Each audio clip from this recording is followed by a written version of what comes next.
നമ്മുടെ പ്രധാനമന്ത്രി നരേന്ദ്രമോദിയുടെ പര്യടനം ഇന്ന് പാലക്കാട് തുടങ്ങുകയാണ്. നമ്മുടെ പ്രത്യേക പ്രതിനിധി എസ് വിജയകുമാർ, നമ്മുടെ ടി വി അവതാരകൻ തന്നെ, വേറെ ആരുമല്ല, വിജയകുമാർ അവിടെയുണ്ട്. Vijayakumar, good morning, welcome to Manjummel. Manjumala എവിടെയാണെന്ന് ചോദിച്ചോളരുത്. Manjummel is a very very reputed place now. Okay, നമ്മുടെ സഹോദരന്മാരെല്ലാം നിൽക്കുന്നുണ്ടല്ലേ. അപ്പോൾ എന്താണിപ്പോൾ പ്രത്യേകിച്ച് പ്രധാനമന്ത്രിയുടെ സന്ദർശനം പ്രമാണിച്ച് പാലക്കാട് കനത്ത സുരക്ഷ ഏർപ്പെടുത്തിയിട്ടുണ്ടെന്ന് എനിക്ക് മനസ്സിലാകുന്നു. എന്തൊക്കെയാണ് കാര്യങ്ങൾ, പറഞ്ഞോളൂ.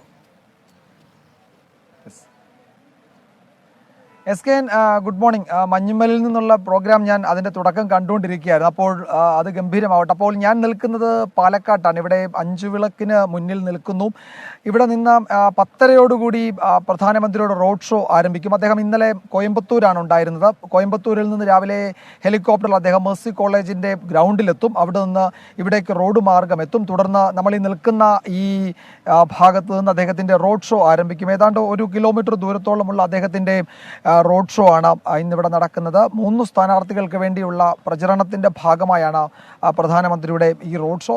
SKN, ഏറ്റവും പ്രധാനപ്പെട്ടത്, കഴിഞ്ഞ 3 മാസത്തിനിടെ പ്രധാനമന്ത്രി ഈ രാഷ്ട്രീയ ആവശ്യങ്ങൾക്കായി കേരളത്തിലേക്ക് എത്തുന്നത് 5ാമത്തെ തവണയാണ്. അപ്പോൾ എത്ര ഗൗരവത്തിൽ BJPയുടെ കേന്ദ്ര നേതൃത്വം കേരളത്തിലെ തെരഞ്ഞെടുപ്പ് പ്രവർത്തനങ്ങളെ വിലയിരുത്തുന്നു എന്നതിൻ്റെ സൂചന കൂടിയാണ് ഈ തുടർച്ചയായ സന്ദർശനവും അതുപോലെ ഈ റോഡ് ഷോകളും. കഴിഞ്ഞ ദിവസം പത്തനംതിട്ടയിലുണ്ടായിരുന്നു, ഇപ്പോഴിതാ പാലക്കാട്ടേക്ക് വരുന്നു.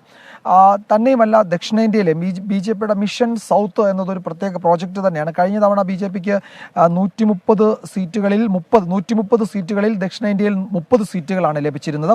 ഇത്തവണ അതിൻ്റെ എണ്ണം കൂട്ടുക എന്നതാണ് BJPയുടെ രാഷ്ട്രീയ ദൗത്യം. അതിൻ്റെ ഭാഗമായാണ് തുടർച്ചയായി ഇത്തരം റോഡ് ഷോകളും പൊതുയോഗങ്ങളും പ്രധാനമന്ത്രി ഈ സംസ്ഥാനങ്ങളിൽ സംഘടിപ്പിക്കുന്നത്. കഴിഞ്ഞ ഒരാഴ്ചയായി തുടർച്ചയായി പ്രധാനമന്ത്രി ദക്ഷിണേന്ത്യൻ സംസ്ഥാനങ്ങളിലായിരുന്നു. ഇന്നലെ കോയമ്പത്തൂരാണ്. ഇവിടെ നിന്ന് ഈ പാലക്കാട്ടെ പരിപാടിക്ക് ശേഷം വീണ്ടും സേലത്തേക്കാണ് പ്രധാനമന്ത്രി പോകുന്നത്. സേലത്ത് ഇന്ന് പ്രധാനമന്ത്രിക്ക് പൊതുയോഗമുണ്ട്.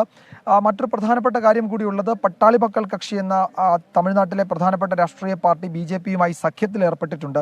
അവരുടെ പ്രധാനപ്പെട്ട നേതാക്കൾ ഡോക്ടർ അൻപുമണി രാംദാസ് അടക്കമുള്ള നേതാക്കൾ ഇന്ന് പ്രധാനമന്ത്രിയെ സേലത്ത് വെച്ച് കാണുകയും ചെയ്യുന്നുണ്ട്. അതുകൊണ്ട് ഈ ഇപ്പോഴത്തെ പര്യടനത്തിന് കുറെ കൂടി രാഷ്ട്രീയ പ്രാധാന്യവുമുണ്ട്. പാലക്കാട് BJP വലിയ പ്രതീക്ഷ അർപ്പിക്കുന്ന BJPയുടെ പ്രധാനപ്പെട്ട മണ്ഡലങ്ങളിൽ ഒന്നാണ്. ഇവിടെ പാലക്കാടും മലമ്പുഴയും അടക്കമുള്ള മണ്ഡലങ്ങളിൽ BJP നിയമസഭാ സെഗ്മെന്റുകളിൽ 2ാമതെത്തിയ രാഷ്ട്രീയ ചരിത്രമുണ്ട്. അപ്പോൾ തുടർച്ചയായി വോട്ട് ഉയർത്തുന്ന ഒരു ലോക്സഭാ മണ്ഡലം അല്ലെങ്കിൽ നിയമസഭാ തെരഞ്ഞെടുപ്പുകളിൽ കൂടുതൽ വോട്ട് ലഭിക്കുന്ന ഒന്നിലധികം നിയമസഭാ സെഗ്മെന്റുകളുള്ള ഒരു പാർലമെന്റ് മണ്ഡലം, അങ്ങനെ പാലക്കാടിന് ആ നിലയ്ക്ക് BJP വലിയ പ്രാധാന്യം നൽകുന്നുണ്ട്. തിരുവനന്തപുരം, ആറ്റിങ്ങലും തൃശ്ശൂരും ഒക്കെ പോലെ തന്നെ BJP വലിയ ഗൗരവത്തിൽ BJPയുടെ ദേശീയ നേതൃത്വം കാണുന്ന ഒരു പാർലമെന്റ് മണ്ഡലം കൂടിയാണ് പാലക്കാട്. അതുകൊണ്ട് പാലക്കാട്ടെ പ്രധാനമന്ത്രിയുടെ പരിപാടികൾക്ക് വലിയ രാഷ്ട്രീയ പ്രാധാന്യവുമുണ്ട്.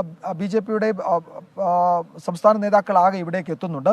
തന്നെയുമല്ല, ഈ പ്രധാനപ്പെട്ട ഈ മേഖലയിലെ മുഴുവൻ പ്രവർത്തകരെയും ഈ റോഡ് ഷോയിൽ BJPയുടെ സംസ്ഥാന നേതൃത്വം അണിനിരത്താൻ ശ്രമിക്കുന്നുമുണ്ട്. 10:30 റോഡ് ഷോ ആരംഭിക്കും. 1 കിലോമീറ്റർ ദൈർഘ്യത്തിലുള്ള റോഡ് ഷോ ആണ്. അത് 11:15 അത് അവസാനിപ്പിക്കുകയും പ്രധാനമന്ത്രി സേലത്തേക്ക് മടങ്ങുകയും. ഞാൻ വിജയകുമാറിലേക്ക് വരാം. വിജയകുമാർ, അവിടെ തന്നെ തുടരുക.